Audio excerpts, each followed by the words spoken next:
Hello, I'm Edward October. Over the years, I've narrated more ghost stories, horror shows, and creepypastas than I can count. And yet, the crimes discussed on our true crime podcast managed to scare the shit out of me. This program is not suitable for children or the faint of heart. If you are such a person, go ahead and switch off this podcast. Listen to something else. Are you still with us? Well, we've warned you.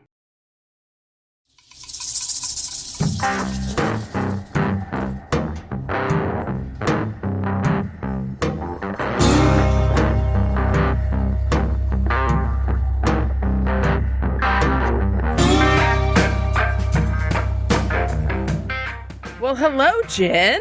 Hey, Cam, how are ya? Long time no talk? Question mark? I know. Kind of? It kind of has, because I know we've been on opposite schedules. Vacay. Yep, this is the first time we've gotten to record since end of June, I believe. So look at us go. Not bad. Look at us go. You went on your European vacation, and I went down to Mexico. Kids, Big Ben, Parliament. Yeah, it's fun. So anyway, you do have a case for us today. Correct? I have one, and let me tell you, I know that we've talked in the past about nature versus nurture, or people are born mean, or like just what happens. I guess, that's probably part of the whole true crime thing, is that we as people just wonder about that. You know what I mean? Like the psychology of it all, I guess. That's this one, let me tell you. All right. Go? Well, let's get into it.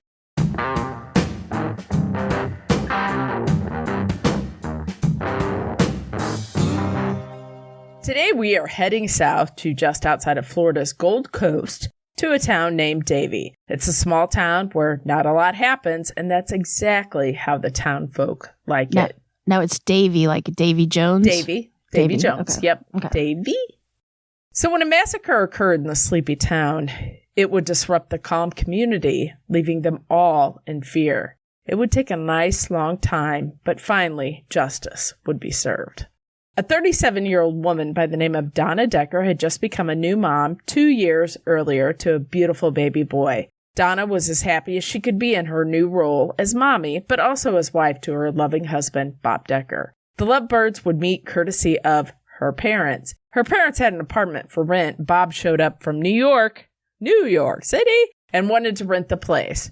Little did he know his life would change forever when the woman of his dreams stepped into his life. Donna's parents immediately liked the shy 23-year-old, and I'm sure they knew that he would love to be introduced to their outgoing daughter, Donna.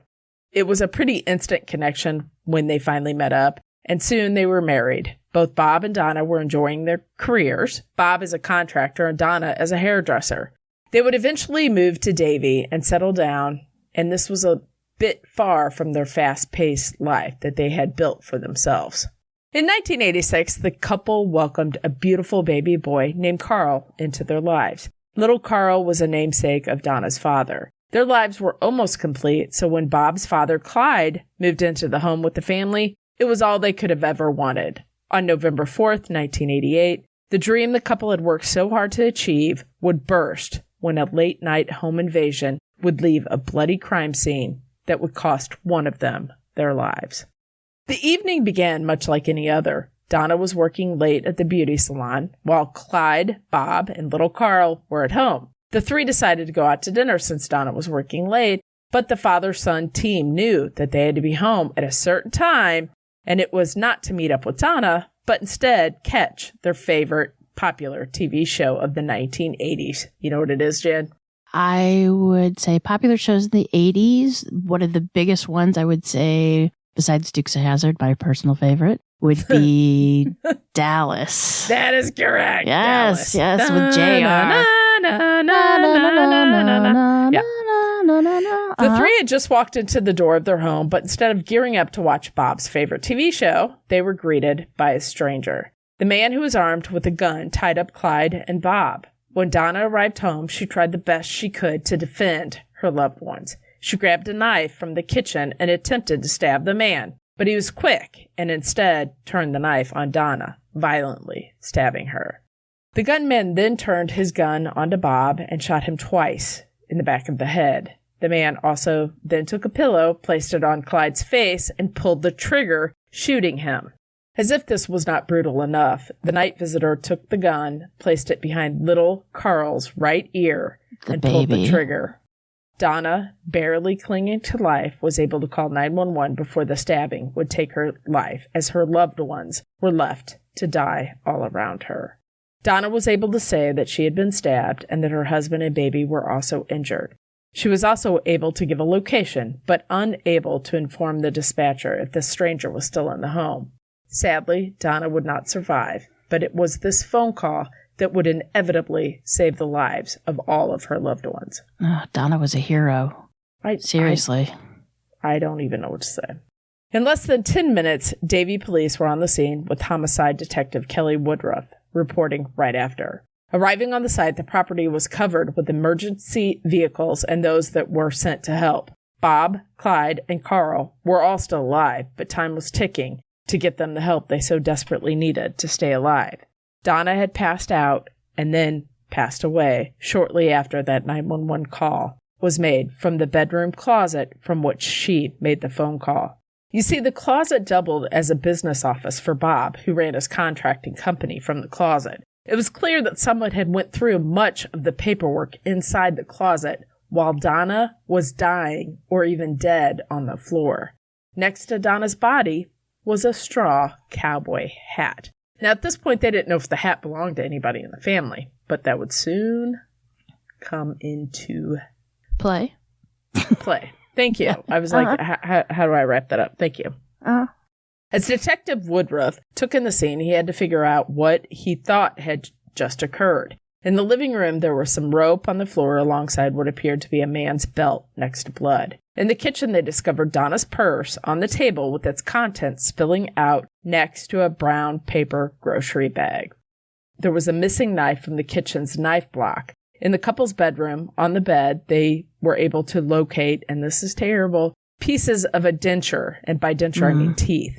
Later, they would learn this would turn out to be Clyde's denture because when he was shot in the face, it would shatter his mouth and denture, which sent it flying. Just exploded. That's horrible. When the police were beginning their investigation at the Decker home, there was something else happening not far away.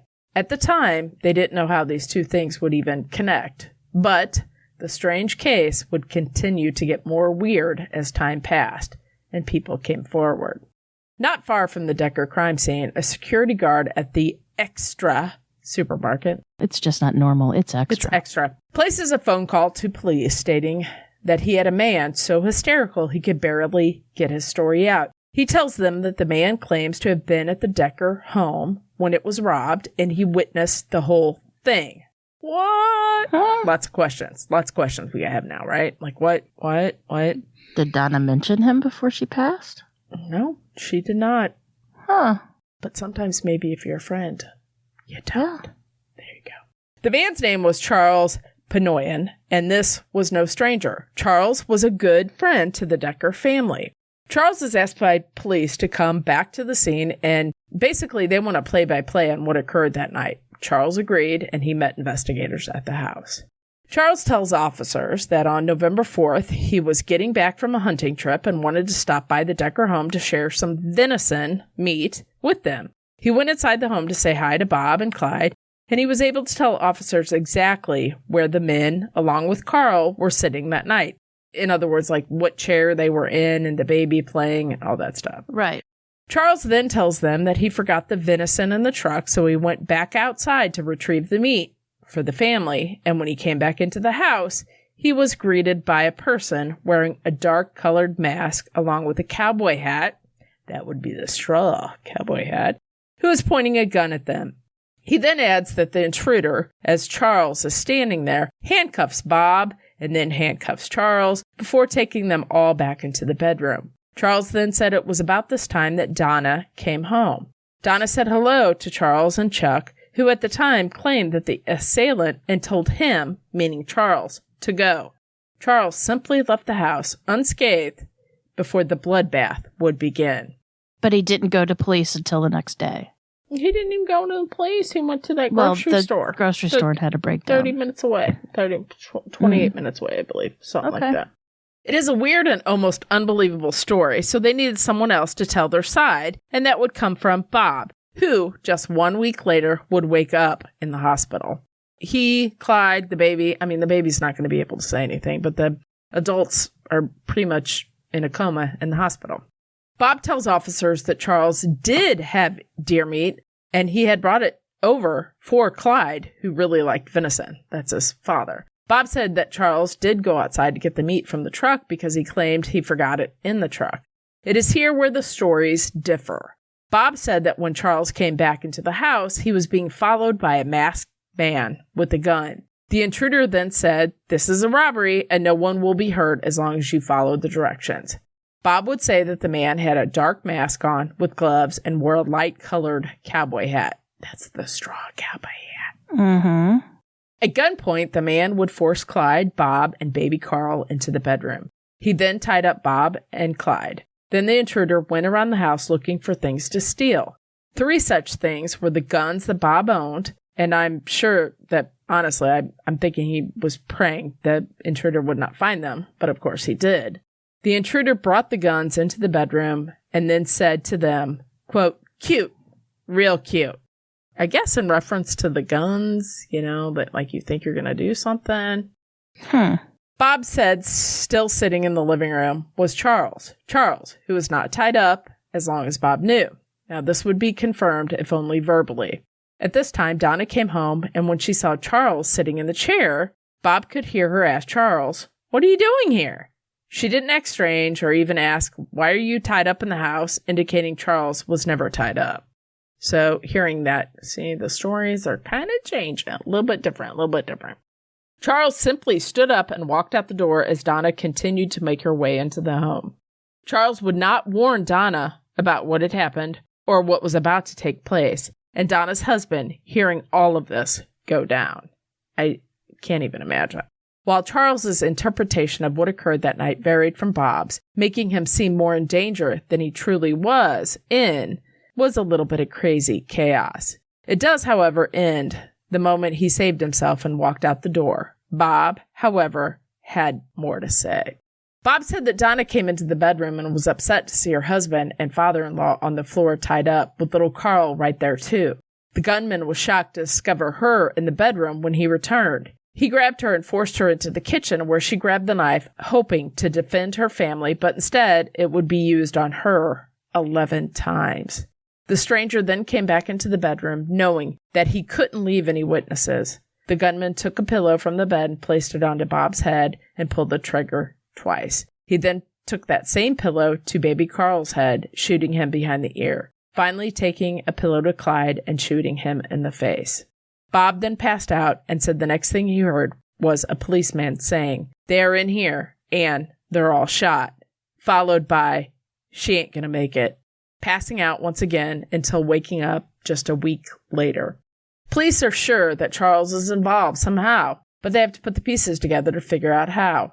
Perhaps Charles set the whole thing up, paying someone to commit this crime that went totally sideways, or maybe he was a patsy and someone is setting him up to take the fall for this heinous crime. One thing police are sure of is that Charles has to know who the gunman is. Otherwise, why would Charles be allowed to simply walk out of the house when the killer attempted to take out the 4 lives in the home that night? The case was building, but it was mostly circumstantial. And is that not a famous phrase we say in the podcast, True Crime World? Against Charles. They needed more, and they were about to get it. In November 1989, a year after the murder, a call came in to Crime Stoppers. The man on the other end of the line said he had information in regards to the murder of Donna Decker. In fact, he didn't just have info, Jen. He knew who committed the crime. The killer was a man named Dana Williamson. Dana Williamson had a long rap sheet followed by a troubled childhood. At 16 years old, Dana, along with another boy, escaped from a reform school, which they don't even call that a reform school anymore, do they? Boys' school? I don't even know what that is. Where Dana committed his first, you ready? Murder. The defenseless victim was a 4-year-old named Petey Wagner. When Dana was questioned, he admitted that the two were just bored and stomped and beat the 4-year-old to death. And he just had to go to reform school then. Yeah, but I'm just wondering, like, the mean, like. And how old was he when he did this to the 4-year-old? He was 16. 16 years old. 16. Yeah, I have a whole lot of problems with that. Detective Woodruff drove out to have a chat with Dana Williamson, who at this point in time didn't really have a connection to anyone in the Decker family. When they arrived at the residence, it was clear that no one was at home and actually had been probably vacant for a while. On the podcast, Jen, you and I often reference how sometimes things just align. Maybe it's the stars, maybe it's a little quinky-dink, or maybe it is just justice demanding to be served. And that is the case here. As the detectives were getting ready to leave the house of where they thought Dana Williamson and his family lived, they're knocking on the door. Nobody's answering. They notice a woman, who would later be named Virginia Costage, outside her home. She shouts over to the officers, "Hey, you hear about that thing that happened to Davie involving Chuck Panoyan?" Say what? Virginia, who went by the name Ginger, tells officers that she'd been a neighbor of the Williamsons for over a decade, and over that decade, she had seen and heard a lot. And she was actually more than willing to share with detectives. Good. Ginger said that when she had heard that Chuck was arrested for a murder in Davie, she knew that it was not right, and furthermore, she knew who the killer was, her neighbor, Dana Williamson. At the time of the murder, Chuck would often visit the Williamson home and ended up forming a tight bond with Dana's father, Charlie Williamson. Chuck would often visit the older man after he had had a stroke. While the connection was now made connecting Chuck to Dana, they needed to talk to Dana, but they had to find him first. It seems that Dana took an extended vacay about 2 weeks after the murder of Donna Decker, and, he was kind of gone. Shocker, huh? It would take 5 long months before authorities found Dana Williamson in a suburb of Cincinnati. When detectives had Dana in custody, they showed him a picture of that closet in which Donna died. Dana said, "Yes, that's my hat, and last time I saw it, my brother had it on." Dana Williamson was arrested for the murder of Donna Decker. Next up, we have Chuck Panoyan, who was also arrested for the murder. Both men would await trial in a local jail. Now, here's where it gets weird, Jen. As the 2 men sat in jail, the team was trying to build up their case against both men. A phone call comes in to authorities from a man serving time at the county jail. The man was named Patrick O'Brien, and he said he had some information, and he thought that the authorities might be interested in what he had to say. Apparently, Dana was a bit of a chatty Cathy in jail and had been spilling some secrets to Patrick. The story he shared was so close to what the officers had on Dana, they really had no choice but to believe him. Patrick said Dana said all they had on him was that straw cowboy hat. And you know what? They can't prove that's his. Dana goes on to say that the hat was found at the murder scene. Now that is something the police never released. Said. Mm-hmm. Nope. Patrick also had some insight onto the relationship between Chuck and Dana. Authorities had believed that the 2 were partners in this crime and that Chuck must have set up the whole thing up for Dana to swipe in and steal what he could find in the Decker home. But what they didn't know, little did they know, let's say that this could not be further from the truth. In fact, Chuck was scared to death of Dana. He would shake every time he entered the same room as Chuck, and Chuck couldn't get out fast enough. They weren't partners in crime or even remotely friends. This development raised more questions than it answered. Maybe Chuck was not the one who set up this evil plan in motion, but why would Dana let him survive and then become a witness? Ooh, Jen, the truth is stranger than fiction, and in this case, it's so simple, yet nearly impossible to believe. In October 1991, Charles had spent a year and a half in jail. A year and a half in jail for the murder of Donna Decker. Chuck Panoyan had Who was not a year and guilty. a half. Right. Yeah, exactly. Here comes prosecutor Brian Kavanaugh. He's on the case, and first things first, he needed to figure out why Charles Panoyan was allowed to simply walk out of what was supposed to be a quadruple homicide. After all these years, Chuck could not answer the question, but someone knew the answer, and the prosecutor was going to find out. To begin with, the prosecutor needed to pay a little visit with Chuck's lawyers, Paul Stark and David Vinacore. When the two men admitted that they had no idea why Chuck was allowed to live, all of the men came up with a plan. Pretty ingenious, if not a little risky, by the way. If Chuck was so afraid of Dana, there was no way he was going to tell authorities what happened that night when Dana and he are in jail together. So they want to pop Chuck out of jail. But with the murder charge, no way can they get him a bond. You can't get bond on murder, basically. They thought they couldn't. So they decide to try something that is risky at best, deadly at worst. They will release Chuck on his own recognizance. Basically, a release on recognizance is a written promise that a defendant signs agreeing to show up for future appearances in court in exchange for his freedom while he awaits trial. He also agrees to refrain from engaging in any further criminal behavior. I should hope so. You would think, right? But that for a murder case, and this was pretty solid, it's a little risky, to say the least. So obviously this was a tricky move. Chuck could skip town, or worse, kill another person while out.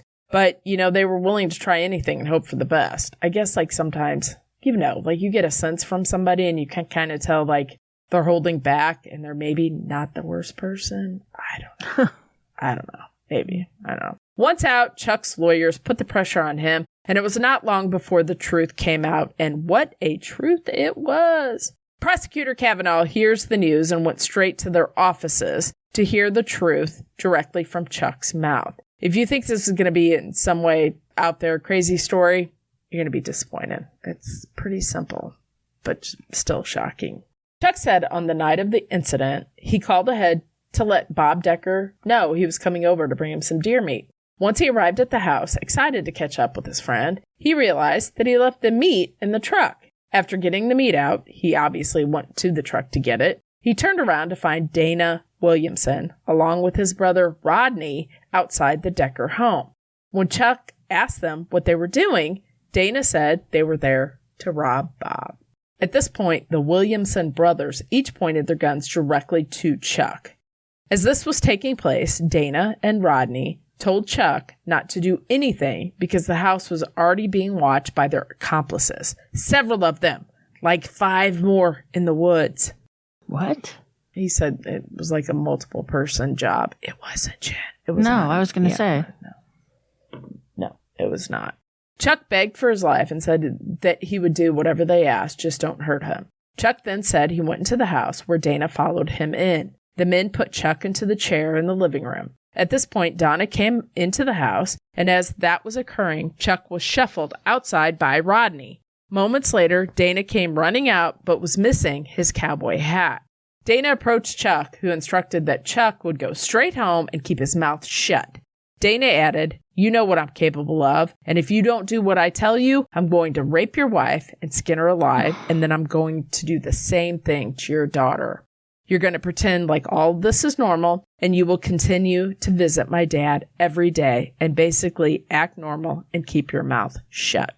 Wow. Here's a little side note. Chuck had been making daily visits to Charlie Williamson, and Dana wanted those to continue. Charlie had had that stroke, so Chuck would come over and see him all the time. Chuck followed those instructions and continued to visit Charlie Williamson, starting with, you ready? The very next day. That morning, when he went to visit Charlie, he ran into Dana. Chuck had a question for Dana. He wanted to know, why in the world did you shoot that 2-year-old baby Carl? Dana answered coldly, stating that he didn't want to leave any witnesses. Chuck piped up and said, "You left me. I'm a witness. Why?" You ready? Dana simply answered that his dad, Charlie, loved Chuck and those daily visits from him. Dana didn't want to upset or disappoint his father. That was it. That was the whole reason Chuck was allowed to live while 4 others were left to die. Can you believe that? That's crazy, right? Mm-hmm.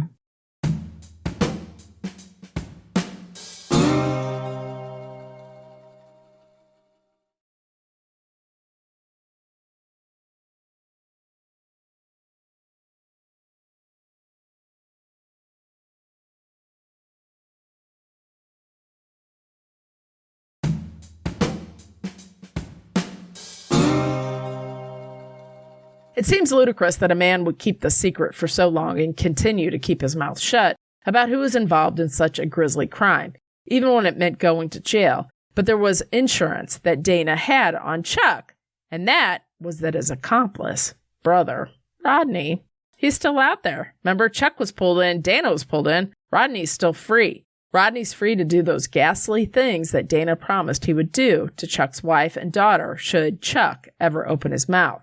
That was it. A small word with immense power. Fear. Fear kept Chuck's mouth shut and Chuck's family safe from the two men who he knew were very capable of committing such violent acts against women and children. In what would be seen as controversial by the community, all charges were dropped against Charles.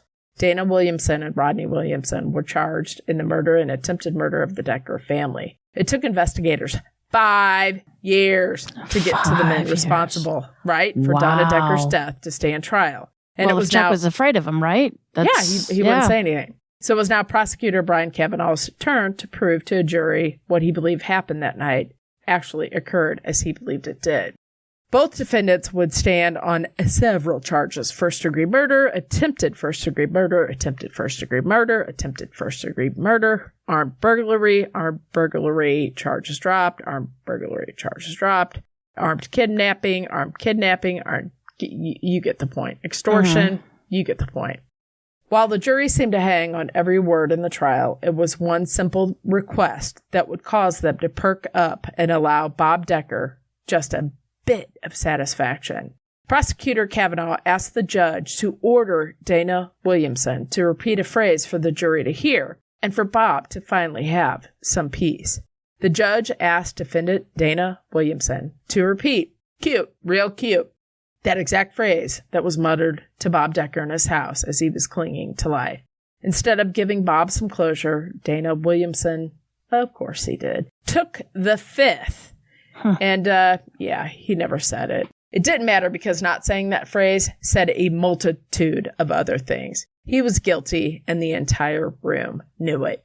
Dana Williamson was convicted of first-degree murder. He was sentenced to death on July 15th, 1994, by a vote of 11-1. Rodney Williamson was convicted as well and was sentenced to life in prison. After the conviction, Rodney Williamson accused Assistant State Attorney Brian Kavanaugh and law enforcement authorities of using mind control techniques.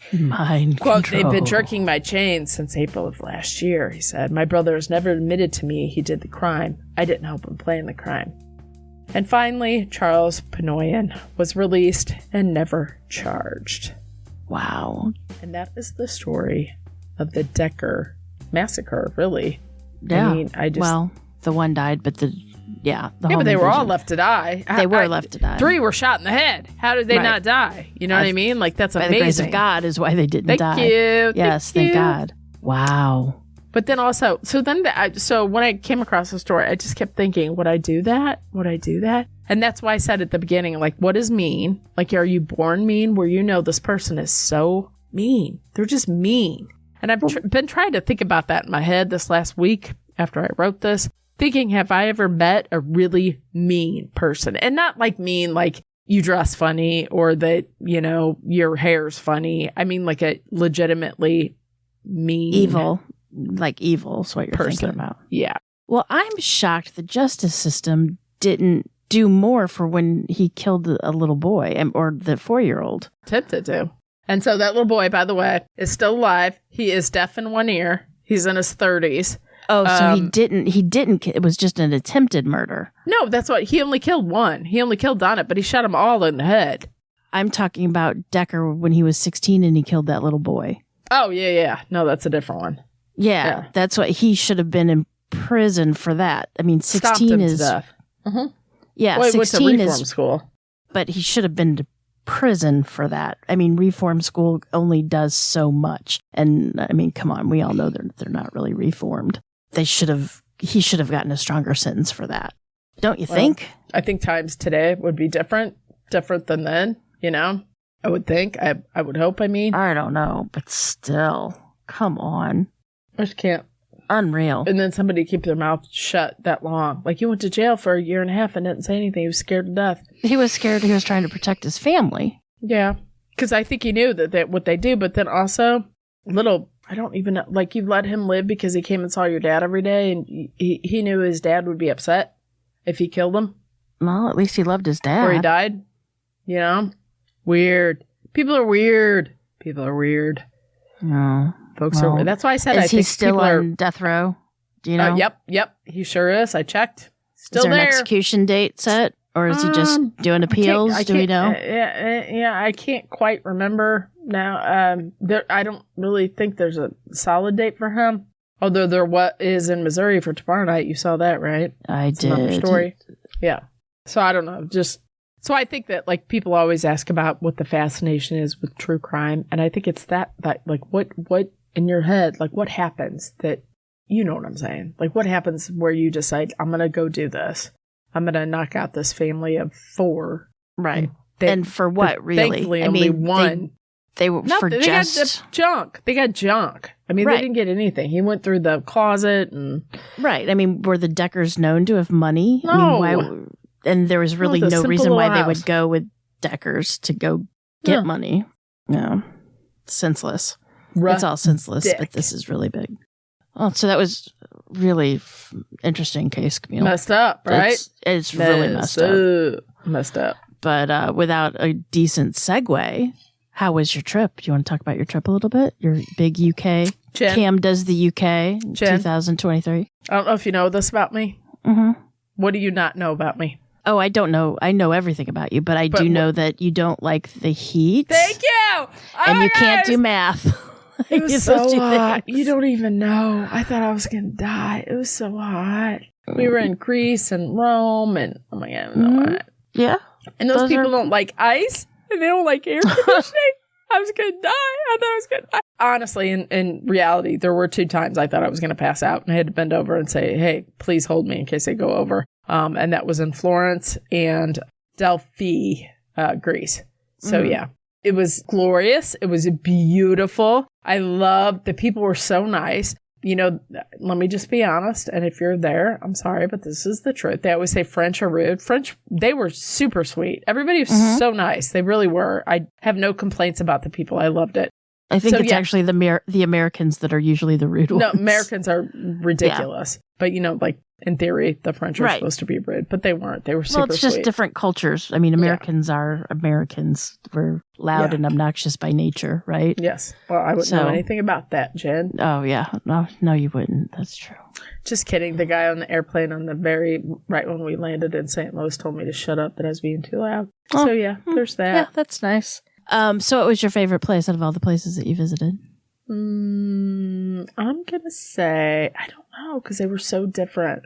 I really liked Delphi. That was way cool.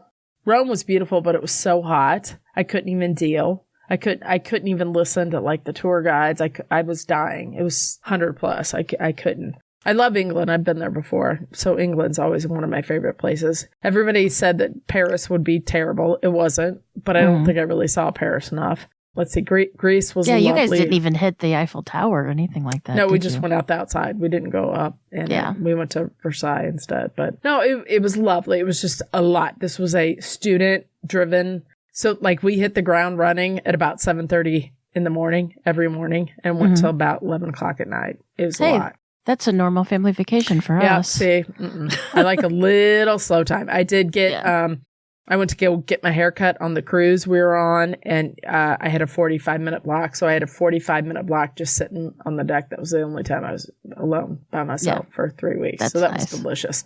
But also, you went on a little vacay. How was your vacay? I did. We went to Pigeon Forge first, and then I just actually got back from Puerto Vallarta, seeing my niece, Nikki, get married to her soulmate, Dan. It was a gorgeous wedding, and she was a gorgeous bride. Cute. Yes, and it was hot. It looked so hot.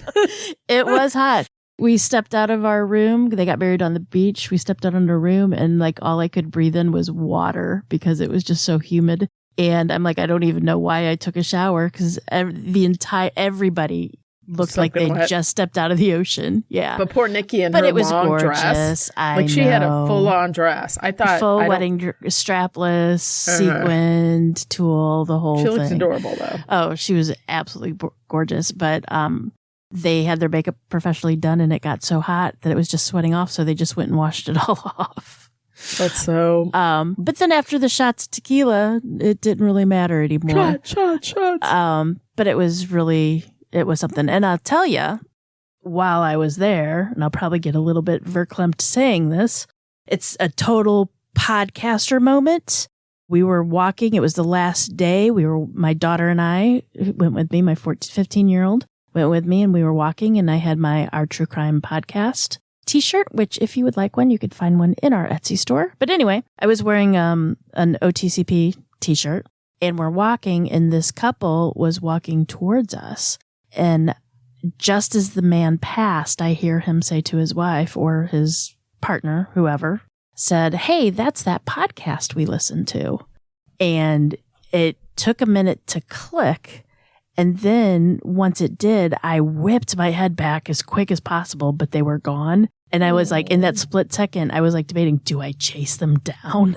I would have chased them down. But it's kind of creepy. It's kind of creepy to do. But I tell you, I wanted to cry. That was like, it was amazing. And like when, my voice is shaky. I'm such a crier. But anyway, when you guys reach out and tell us that you like podcast and all that kind of stuff, it really does mean the world to us. I mean, it does. It's amazing. And that moment, like I told my daughter, I'm like, did you hear that? And she's like, no. And I told her, and she's like, wow, that's cool. And to impress a 15-year-old, that's, kind of something. But we like went and sat down and I'm just like shaking and I was like just about to cry and I'm trying to tell my brother and I'm like, oh my God, if I start crying in front of my brother, I'll never leave it, let it go. I mean, he'll never let it go. He'll tease me till the end of time. But it was a moment. I'm telling you. So if that was you at the Hyatt Ziva in Puerto Vallarta and you said that, you totally like made my life. It's true. It was amazing. It's those little things, man. It is. And then when we were leaving, there were two women at the swim up bar that said, "Hey, I like your shirt." So I don't know if they're listeners or what. And I should have said something. Even my daughter said you should have stopped and said something. You know what, though?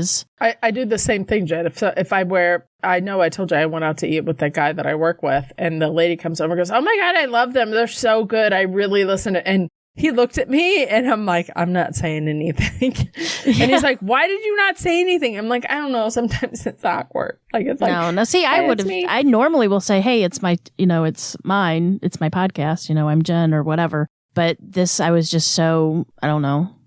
I just couldn't do it. I don't know. But if you were there, just drop us a line. But just know that you totally made my entire life by doing that. For sure. It was pretty amazing. And I had instantly texted you and said, you won't believe what happened. And you're like, shut up. Shut up. True. No way. Shut up. Well, remember, you worked your tail off to get, so I go to Europe with all these teenagers and you and me, us, the podcast, bought them all a shirt because I was like, I want them to wear the shirt in Europe to get some street cred because inevitably somebody will be like, hey, I know them. And the shirts came in the day we left. So it was like advertising, wear the shirts. But it was something. I tell you, it was amazing. But other than that, Mexico is absolutely beautiful. It was my daughter's first flight. It was her first time doing anything international. Everybody at the resort was fantastic. My daughter got to get closer with her cousin, Becca. And Becca's precious. Adorable. She's in college, and Becca was talking all sorts of stuff with Hadley about college. And my daughter's like, wow, I'm really excited to go to college now, Mom. And I think I might join a sorority. I don't know if I should join a sorority, Is Becca in a sorority? No, Becca's not in a sorority. Yeah. But Becca does something where they arrange all the fun campus things to do. They are the ones that shoot the T-shirts out of the cannon, that kind of stuff. Mm-hmm. So she's involved in other ways at the school. Yeah. And it's very cool. So it was a nice family vacation. I got to bond with my brother, who's 6 years older than I am, and his wife. And it was just really nice. Patch is so cute. She's adorable. Isn't she adorable? She is. She's so sweet. No wonder Nikki and Becca and Tom are so cute. I know. They're beautiful. That sounded so rude, but I was going to say it's from Patch. It is. It's from Jeff, too. Well, there's some of the Jeff gene, but it's mostly Patch. We all know that. He'd admit that too. But anyway, it was a nice vacation, but I am glad I'm back. And the next place we're going is you and I together. We are flying out on the 24th to go to Austin, Texas, to the True Crime and Paranormal Podcast Conference. Festival. Yeah, right? That. Sorry, yeah. There you go. That's what we're going to do. True Crime and Paranormal Podcast Festival. There you go. Yes, and I think that runs the 25th, 26th, I believe. And it's in Austin, Texas. You can go to the truecrimepodcastfestival.com and buy tickets. I believe you can still use the code OTCP for a discount. And please come see us. I know we've got a few people that are coming to see us. I got to be honest. Every time that we go someplace and the people come see us, it just makes my heart sore. I know. You have no idea. I'm the biggest nerd ever. I know. We do have a few people to come. Taylor Swift has nothing on us. For sure. Couple 100 million on us. So what? But we have a couple. We only need a couple. I'm talking about dollars. Oh, I wasn't even and talking we about do dollars. only have a couple. Fans. Yeah. But anyway, we do have a few coming to see us, and we are very appreciative of that. And we'd like more. So get your tickets. Come see us. Yeah. And that's all I have for the update of what we've been doing. It's been a long July. I mean, seriously, we haven't recorded since the end of June. So it's if been I fun. have a lot of mess ups, be kind. It's hard. People. Be kind. It's once you get out of the groove, it gets really difficult. You know. We usually, if you've listened to us, we always record on Sunday morning, and it is Monday night, 7 o'clock. Well, just for to be fair, we did try to record. We did. But there was it's Missouri, storms, internet failing. Yeah, I come home. I'm on the plane, and my daughter says, I get an email or a text that says a tree just fell on our shed, and then a picture of said tree on shed, and you can't even see the shed because it's just... I was going to say, and that was even more than a tree. It was almost like a bush just grew on that thing. And that completely devastated our internet, and we finally had a steady internet today. We started recording on Saturday or Sunday, and we only got halfway through, and it completely... Not even halfway. Page and a half, shit maybe. the bed. Excuse my French. Yep. But it was horrible. Is that French? Is shit the bed French? Wouldn't that be la shit la bed? Like, what? I don't know. You're the world traveler. You're the one that went there. But anyway... Also, we do have something else we want to tell the good folks about. We have a promo today. Our good friends, Melissa and Whitney, they used to do a podcast called Cults, Crimes, and Cabernet, but they have rebranded.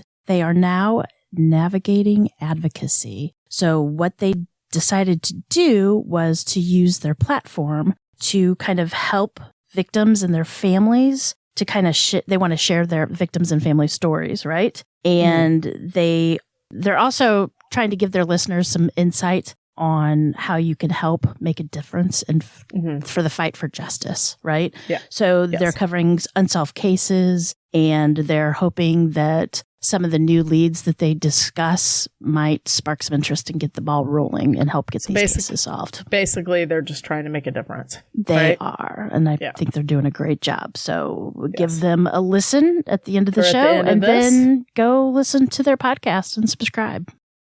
So they're sweet ladies. Yes, very sweet ladies. So anyway, but that's all I have for this week. That's all I got too, Jen. All righty. All right. Should we call it? I guess maybe we call it. You ready? Here we go. Till next time, Jen. Remember, lock your doors. And keep passing by those open windows. Bye-bye. Love ya.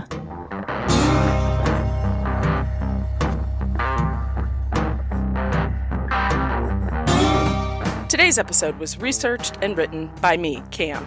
For more information about this episode, as well as all the sources I used, please check out our show notes or the podcast website at ourtruecrimepodcast.com. Our True Crime Podcast is developed and created by hosts Jen and Cam.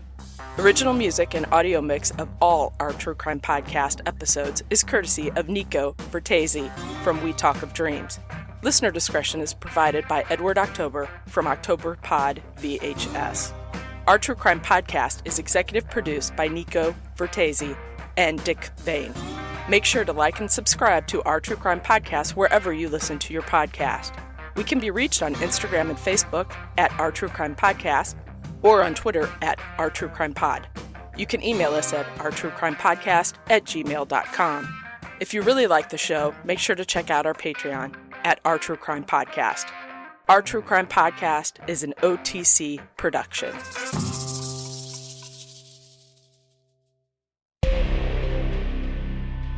Hey, this is Whitney. And this is Melissa from Cults, Crimes, and Cabernet. We wanted to share some exciting news with you. On our journey of navigating advocacy through this true crime space, we believe that the name Cults, Crimes, and Cabernet no longer reflects our position on ethical true crime content.